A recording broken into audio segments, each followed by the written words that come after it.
trick. It's one of my favorites. You land on the back too. My very favorite trick is probably the crooked. It's a nose grind on a 50-50 combined. It's like a 50-50 on two wheels.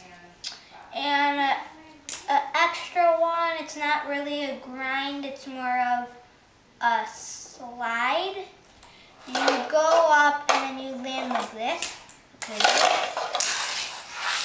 And those are all the tricks.